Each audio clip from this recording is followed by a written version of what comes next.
Milestone ট্র্যাজেডিতে আরও দুজনের মৃত্যু হয়েছে। সব মিলিয়ে এখন পর্যন্ত দুর্ঘটনায় প্রাণহানি বেড়ে দাঁড়ালো ৩৫-এ। সকাল ৯:১০ জারিফকে মৃত ঘোষণা করেন চিকিৎসক।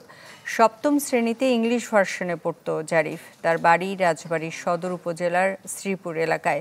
এদিন মারা যান ৩২ বছর বয়সী অফিস সহকারী মাসুমা। বার্ন ইনস্টিটিউটে চিকিৎসাধীন ৩ জনের অবস্থা সংকটাপন্ন। বিভিন্ন হাসপাতালে চিকিৎসাধীন ৪৯ জন। এদিকে রবি ও সোমবার ছুটি ঘোষণা করেছে মাইলস্টোন কর্তৃপক্ষ। প্রতিষ্ঠানটির প্রিন্সিপাল জানান, শিক্ষার্থীরা এখনও মানসিকভাবে বিপর্যস্ত। দ্রুত সময়ের মধ্যে তাদের স্কুলে এনে কাউন্সেলিং করা হবে। সে পর্যন্ত অভিভাবকদের সাথে যোগাযোগ রাখছেন শিক্ষকরা। আজও স্কুলের গেটের সামনে সাধারণ মানুষের জটলা দেখা যায়।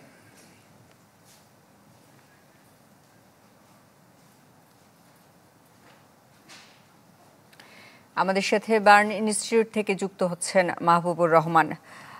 মাহবুব, আপনার কাছে এই মুহূর্তে কি তথ্য আছে?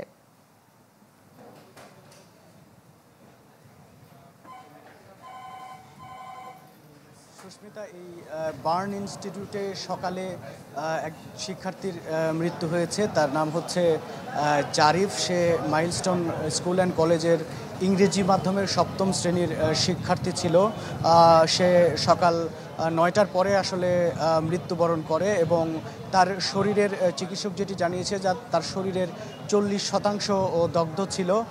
তার হচ্ছে গ্রামের বাড়ি রাজবাড়ী সদর উপজেলার শ্রীপুরে। সে আজকে আসলে সকাল ৯টার দিকে মৃত্যুবরণ করে এবং ৯টার পরে ১০টার পরে কিন্তু আমরা আরও একটি মৃত্যুর সংবাদ জানতে পেরেছি।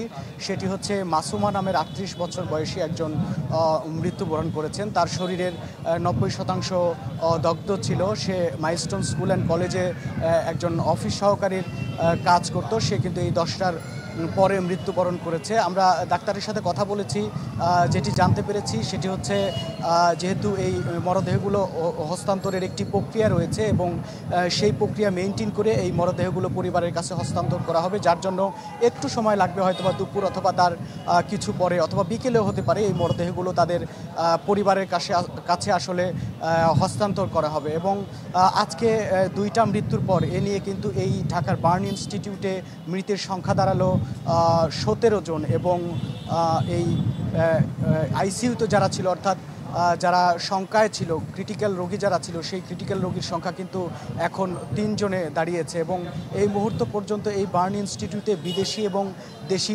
চিকিৎসকদের সমন্বয়ে টিম গঠন করে কনসালটেন্টরা কিন্তু এখানে কাজ করছে আহত রোগীদের দ্রুত আরোগ্য করে তোলার জন্য। এবং এই কাজ চলমান রয়েছে, চিকিৎসকদের প্রচেষ্টা, এবং এর পরবর্তীতে আমরা আপডেট জানিয়ে দিতে পারবো।